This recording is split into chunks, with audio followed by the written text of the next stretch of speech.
আল্লাহ তাআলা বলেন, আমি আমার বান্দার উপর যে কিতাব নাযিল করেছি তাতে যদি বিন্দু মাত্র সন্দেহ থাকে তাহলে কোরআনের সূরার মতো একটি সূরা তোমরা রচনা করে দেখাও।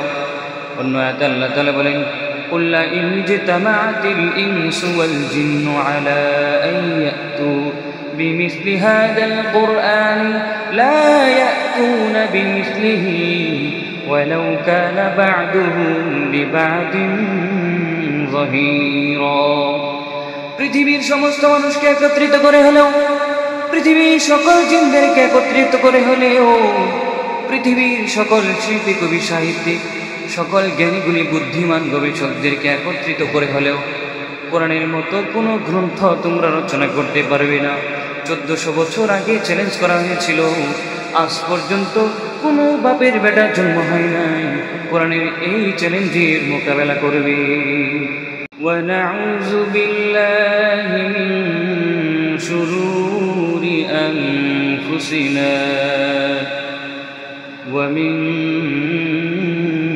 سيئات أعمالنا من يهده الله فلا مضل له ومن يضلله فلا هادي له ونشهد أن لا إله إلا الله وحده لا شريك له ونشهد أن سيدنا وسندنا وحبيب طبيبنا ومولانا محمدا عبده ورسوله أرسله بالحق بشيرا ونذيرا وداعيا إلى الله بإذنه وسراجا وقمرا منيرا أعوذ بالله من الشيطان الرجيم بسم الله الرحمن الرحيم إن الله وملائكته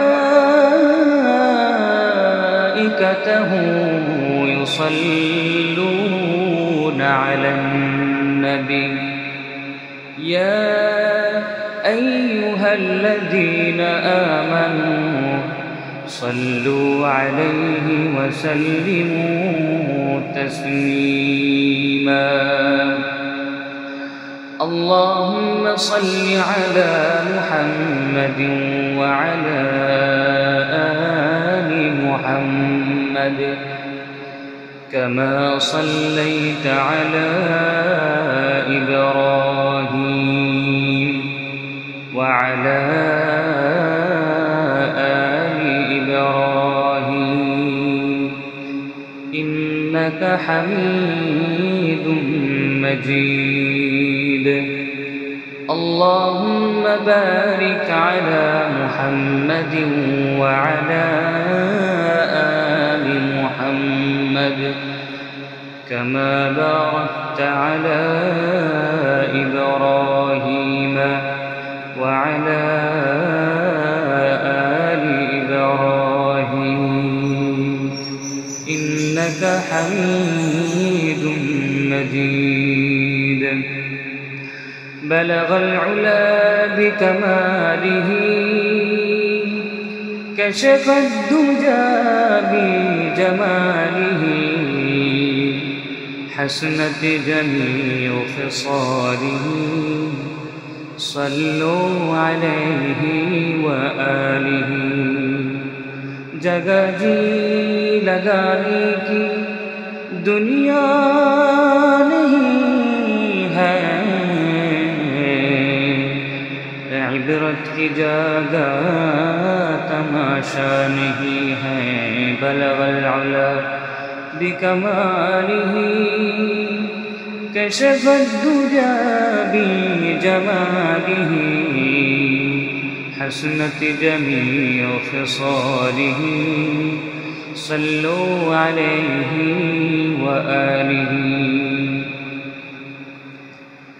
দাওয়াতুল কুরআন মাদ্রাসা কর্তৃক আয়োজিত আজকের এই ঐতিহাসিক মহাসম্মেলনের সম্মানিত সভাপতি, জাতির কর্ণধার, উম্মতের রাহবার, মঞ্চে উপবিষ্ট উলামায়ে কেরাম, সামনে বসা দিনদার ইমানদার মুসলমান ভাইরা, মাইকের আওয়াজ যত দূরে যায়, মহান রব্বুল আলামিন তার দ্বীনি কথা বলার জন্য আমাকে আপনাদের সামনে উপস্থিত করেছেন এবং আপনাদেরকেও দুনিয়ার সকল ব্যস্ততাকে উপেক্ষা করে জিন্দেগির কিছু সময়, হায়াতের কিছু অংশ এই কোরআনের পরিবেশে ব্যয় করার মতো মন মানসিকতা ও ধৈর্য দান করেছেন। সেজন্য মহান রব্বে করিমের দরবারে একবার প্রাণ খুলে শুকরিয়া আদায় করি, বলি আলহামদুলিল্লাহ। আজকে আমি আপনাদের সামনে মহামূল্যবান তিনটি সম্পদ কথা বলে যাব। এই তিনটি সম্পদ এতটাই মূল্যবান যে ইতিপূর্বে কোন নবী রাসূল অথবা কোন নবীর উম্মতদেরকে এতটা মূল্যবান সম্পদ দেওয়া হয়নি। শুধুমাত্র রাসূল সাল্লাল্লাহু আলাইহি ওয়াসাল্লামের মাধ্যমে উম্মতি মুহাম্মদীকে এই সম্পদগুলো দিয়ে সৌভাগ্যবান করেছেন। তিনটি সম্পদের মধ্যে প্রথম নম্বর সম্পদটি হল মহাবিশ্বের মহাবিস্ময় মহাগ্রন্থ আল কুরআনুল কারীম। প্রশ্ন জাগতে পারে, কোরআন কেন পৃথিবীর সর্বশ্রেষ্ঠ সম্পদ? আল্লাহর কথা বলে, আল্লাহর কিতাব বলে? তাহলে তো তাওরাত আল্লাহর কিতাব, জাবুরও তো আল্লাহর কিতাব, ইনজিলও তো আল্লাহর কিতাব, এছাড়াও 100-র অধিক আসমানি কিতাব রয়েছে। সেগুলো কেন কোরআনের মতো মূল্যবান নয়? কোরআন কেন সবচেয়ে বেশি মূল্যবান? এই প্রশ্নের অনেকগুলো উত্তর হতে পারে, তবে আমি আপনাদের সামনে খুব ছোট আকারে উত্তর দেওয়ার চেষ্টা করব ইনশাআল্লাহ। ভাইরা আমার, পৃথিবীর ইতিহাসে সবচেয়ে দীর্ঘমেয়াদী চ্যালেঞ্জ হচ্ছে আল কোরআন, যা 1450 বছর আগে করা হয়েছিল। আজ পর্যন্ত পৃথিবীর কেউ এই চ্যালেঞ্জের মোকাবেলা করতে পারেনি। অনেক বিজ্ঞানী, অনেক দার্শনিক চ্যালেঞ্জ করেছিল ঠিকই, কিন্তু কোরআনের মতো এত যুগ যুগ ধরে এত লম্বা সময় টিকে থাকতে পারেনি। কোরআনই একমাত্র কিতাব যা অপ্রতিরুদ্ধ, যার মোকাবেলা করার সাধ্য পৃথিবীর কারণে, ঠিক কিনা জোরে বলেন।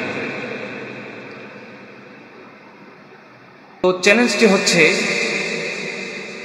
মহান রব্বুল আলামিন সূরা বাকারার মধ্যে বলেন, وَإِن كُنتُمْ فِي رَيْبٍ مِّمَّا نَزَّلْنَا عَلَىٰ عَبْدِنَا فَأْتُوا بِسُورَةٍ مِّن مِّثْلِهِ وَادْعُوا شُهَدَاءَكُم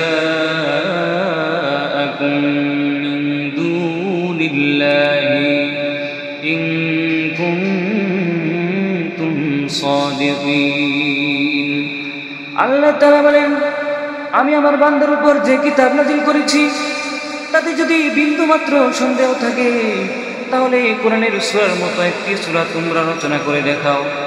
অন্য আয়াতে আল্লাহ তাআলা বলেন, قُلْ إِنْ اجْتَمَعَتِ الْإِنسُ وَالْجِنُّ عَلَىٰ أَن يَأْتُوا بِمِثْلِ هَٰذَا الْقُرْآنِ لَا يَأْتُونَ بِمِثْلِهِ وَلَوْ كَانَ بَعْضُهُمْ لِبَعْضٍ ظَهِيرًا।